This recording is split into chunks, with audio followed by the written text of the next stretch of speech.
Hi again, Tom here from RC Airplane Lab. This video, I'm going to show you how I set up, start, and tune a model 4-stroke nitro-powered engine. In this case, it's an FS-91 FS Surpass. This is the first in the Surpass series in the 91 size. So we've got the engine mounted pretty solid here. Got some fuel. I have mounted the propeller at about the, I guess that'd be about the 2-ish o'clock position to give me a good purchase on the propeller when I flip it over. And I've also double nutted the prop onto the crankshaft. And the reason I do that is 4-strokes have a tendency to kick or backfire. And when they do that, they like to throw the props off. And if you're standing in front of it, that can be kind of unnerving when the propeller comes flying at you at 5,000 RPM. So the reason we do that is we put or to protect against that, we use 2 nuts, one nut to actually physically hold the propeller on, and then a smaller nut that sort of jams up against the original nut to sort of hold everything together. Should this thing decide to backfire, it won't spin both of those nuts off, in theory, and hit me with the propeller. So, like I said, the startup procedure is very similar to what I use on a 2-stroke. I'll prime it, get some fuel ready to go to it, and then on a 4-stroke, really the only real difference between starting it, as you all may know, I'm not a huge fan of electric starters, so I try to set up everything so I can start it by hand. So what I do on a 4-stroke, and you'll see it in the video, is I'll actually, once I have everything primed, I'll put my nice starter or glow heater, as Ron likes to call them, on, and I'll just bump it up against compression, flip it up against backwards against the compression. That's usually enough to get the whole process started. So hopefully you'll catch that in the video. I'll try to slow down so that so you don't miss it. So enough talking. Let's get working. So I'm going to run the throttle up just like on 2-strokes. Run it up to full. And this engine comes with a handy flapper valve to choke the venturi of the carburetor. So that's what I'm going to use.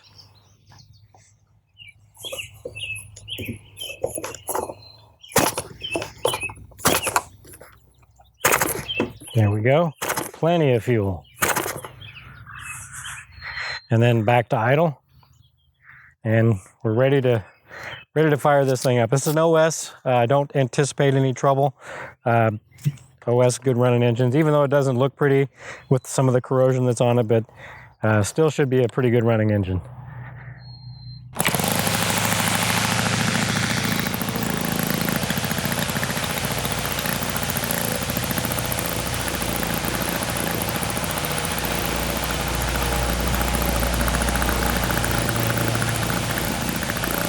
I'm going to let it warm up a little bit, just like before.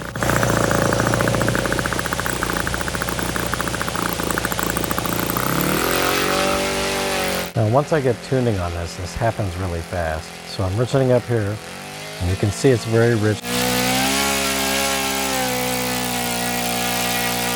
And I'm turning the needle in, and the RPM climbs.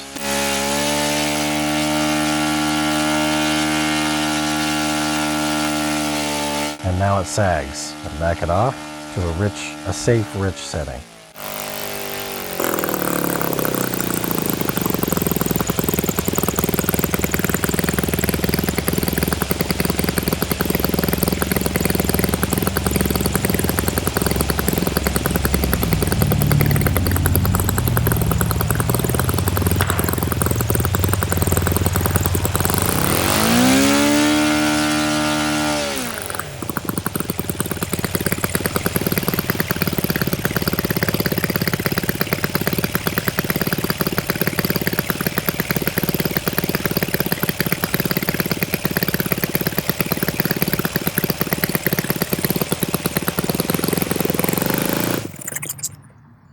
I think what I'm going to go ahead and do for this video is we'll start over. You saw how I was able to lean out the high-end needle. I backed the needle off to where it was very, very rich. You could see the exhaust and you could hear the RPM drop. And then I slowly turned that needle in and you could watch or hear the RPM climb. And I kept leaning, and then the RPM sort of sagged off again. And I have to preface or say that I've been doing this a long time, so I do this by ear. Ideally, you would have one of these guys right here, a digital tachometer. I'm not like a huge fan of those because usually the best way to do that would be to have that set up on a tripod here so I can monitor the number as I'm fiddling with the engine. I've been doing it long enough, I can usually do a pretty good job of tuning by ear, but you'll see the same sort of thing on a tachometer. You'll lean out that high-speed needle, you'll watch the RPM climb, and then as you lean, eventually you'll reach a peak, and you keep leaning, the RPM will start to decline, and then that's when you want to richen it back up to where it gets that peak, and then richen it up just a couple of clicks to get a couple hundred RPM loss. That's a nice, safe, rich setting to run your engine. But I didn't address the low-speed needle because this one is perfect the way it is. So I think what I'm going to do is I'm going to go ahead and back off the low-speed needle a little bit so that you can see the process I use for that. So be right back. All right, so what I've done is I went on the low-speed needle and I backed it off a full turn. So hopefully it'll be rich on the low speed and we can demonstrate that, and I can show you how I go about fixing or tuning the low speed. So I'm going to have to go through the process of starting it all over again because I did run it out of fuel to shut it off. So basically same process as before. I'm going to run the throttle up, going to choke it, get some fuel there. There we go.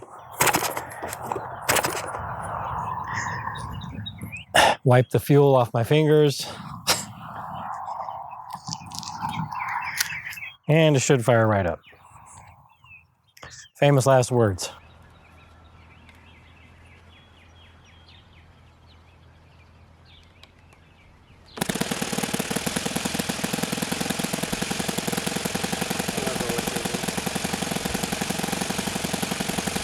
So I'm going to run the throttle up to clean it out, and then we'll start messing with the low speed.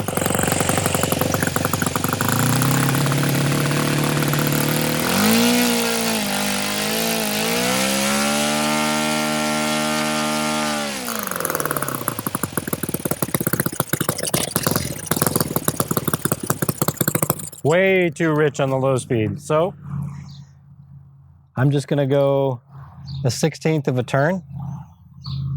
There we go. We know that it's rich because I backed out the needle, but in that little run there, you'll notice when I backed it off and let it run at idle, a lot of smoke, and the RPM gradually decreased until it just died. And what happens is it's getting so much fuel on the low speed at that low RPM that it can't burn it all. So it just loads up and loads up and loads up to the point where it can't run anymore. And the telltale signs of that is a lot of smoke. Sometimes you'll even see raw fuel coming out of the exhaust and a slow, steady drop of RPM until it just dies. And that's what happened there. And that's how we know it's rich.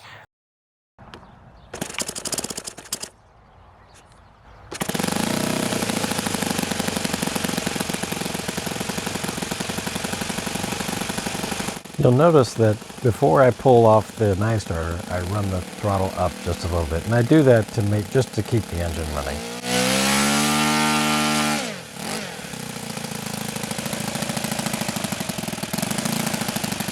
Turning the needle in just a little bit once I can get the screwdriver to line up in the slot.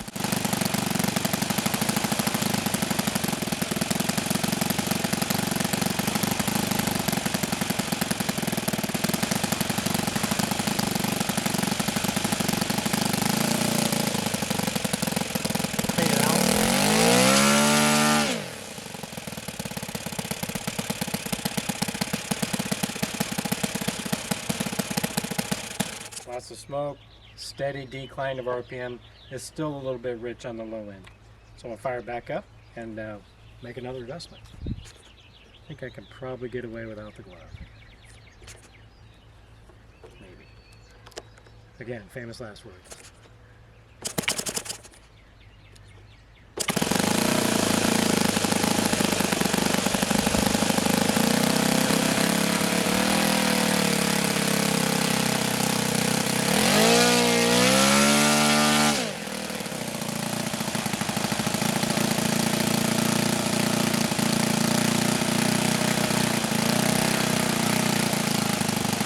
You'll notice I'm fiddling with the throttle on the low speed, just trying to keep it running.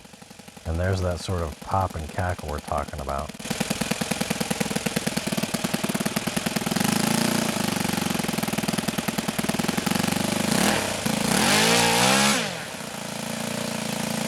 No more pop and cackle.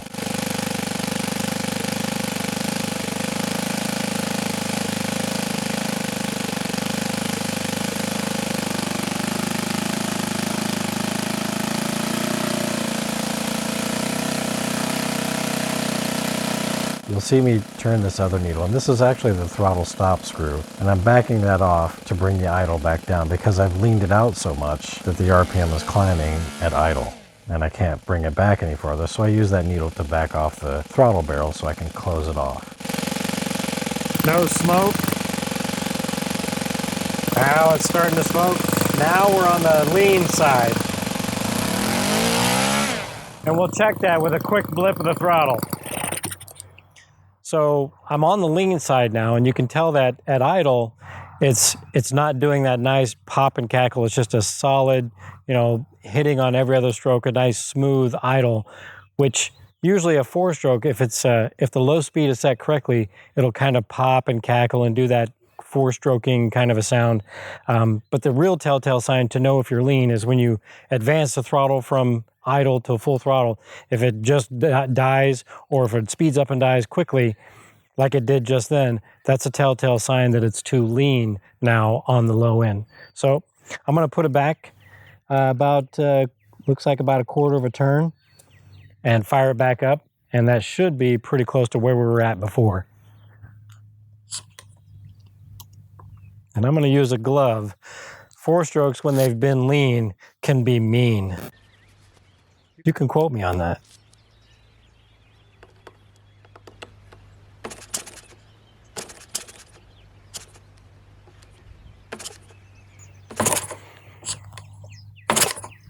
Yep. So because it was so lean, I now have to choke it again because it's just out of fuel.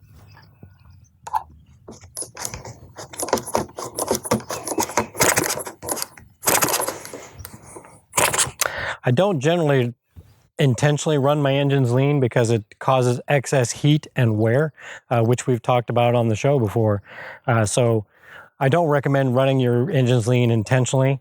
I did it for such a short period of time at a low RPM. I think we're safe, and the engine is not terribly hot. Like I can, hold my hand on there for a few seconds. I think we're safe, but generally speaking, I don't do that intentionally.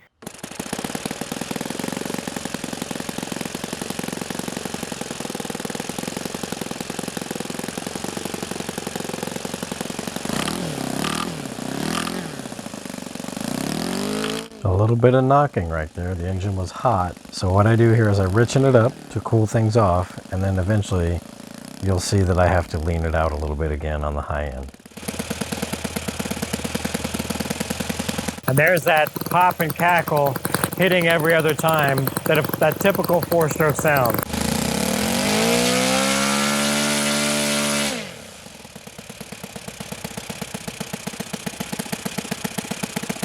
That's the sound of a proper four-stroke idle. And here I had to lean it back out once everything got cooled back off.